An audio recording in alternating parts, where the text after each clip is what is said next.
to 1.5%. They were talking about 2.8%, I think, a few months ago, because the impact of these cuts is starting to build up inside our economy.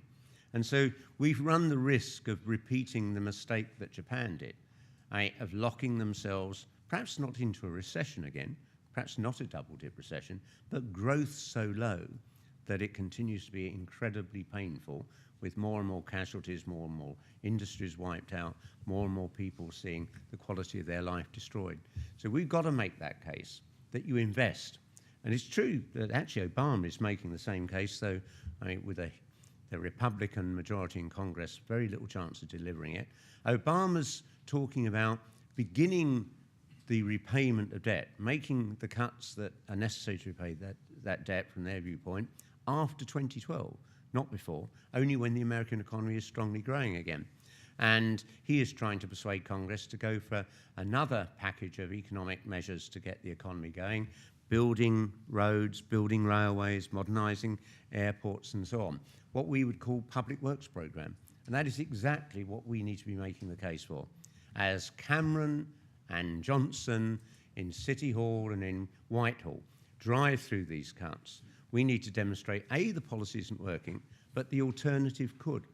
Ed Balls, during his leadership campaign, produced a paper that they'd done a lot of work on that showed if you decided to build another 100,000 homes a year in Britain, which we desperately need, in this city, 1 person in 10 is on a council waiting list. God knows how many more would go on if they thought there was any chance of ever getting anywhere.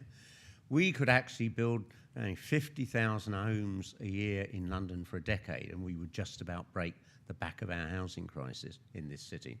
But even if you just increase house building by 100,000 nationally, you create work for 750,000 people.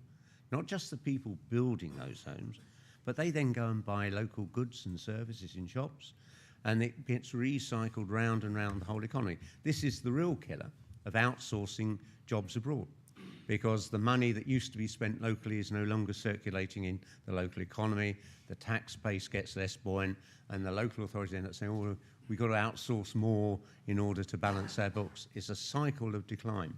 So let's set about the next 18 months absolutely seriously. We have to win an economic argument, because if we win that argument, we can actually get rid of Boris, but lay the foundation for electing a Labour government that will actually be fairer in how it resolves this crisis, but also lay the foundation for the sort of policies we've been waiting to see for far too long.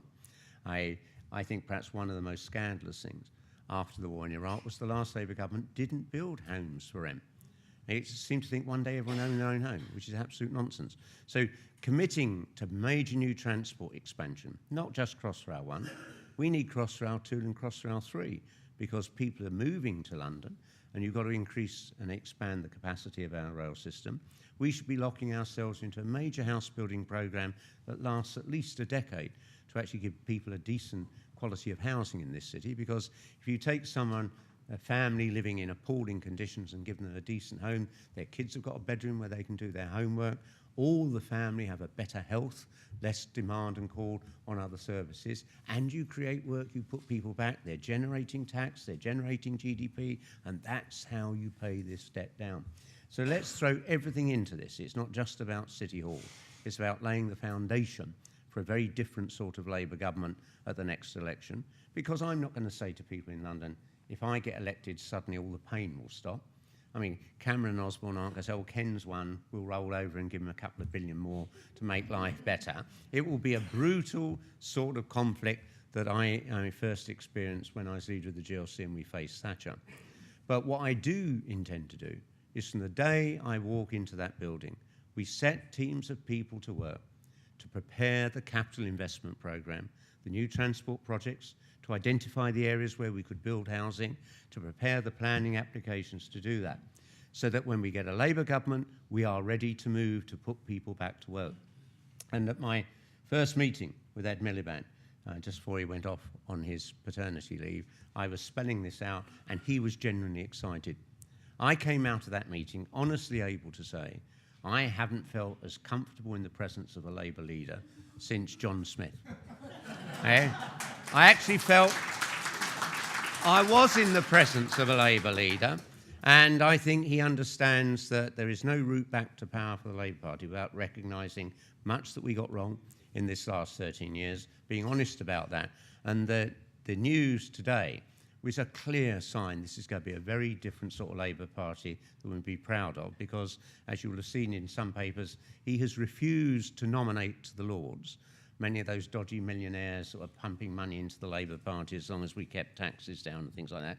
So Sir Ronald Cohen will have to be content to be Sir Ronald and not Lord Ronald, and several of the others. And there's complaints in the Times from new Labour people, the old guard, saying this is cutting us off from the source of funding from millionaires if we're not going to give them peerages. Bloody right.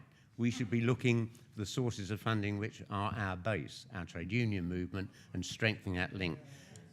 Central to what Blair did was those relationships with individual millionaires in order to weaken the party's link with the trade unions. And therefore, I came out of my meeting with Ed Miliband thinking we've got a leader here that can put together the policies and can actually convince and persuade, and is actually a decent person, which also helps. But we've got to be on our guard, because there's an awful lot of disillusioned and disgruntled old New Labour ultras, what we call the Uber Blairites, dripping poison into the ears of MPs who, Ed Miliband won't lead us to victory. We've got to recognise the top rate of tax has to come down and all that lot. The unions helped elect Ed Miliband, and I'm proud that my trade union vote in the mayoral selection was bigger than my vote in the constituency member section, just like Ed Miliband's was. I think that link is why I'm here. I, like so many people, would never have got into politics if I hadn't been active in the trade unions and working with them. And that link is the key to strengthening what we do and electing a government that I think can really be the sort of transformatory government we were so disappointed not to see in that last 13 years. And I see my campaign as a part of that process. Thank you very much, brothers and sisters.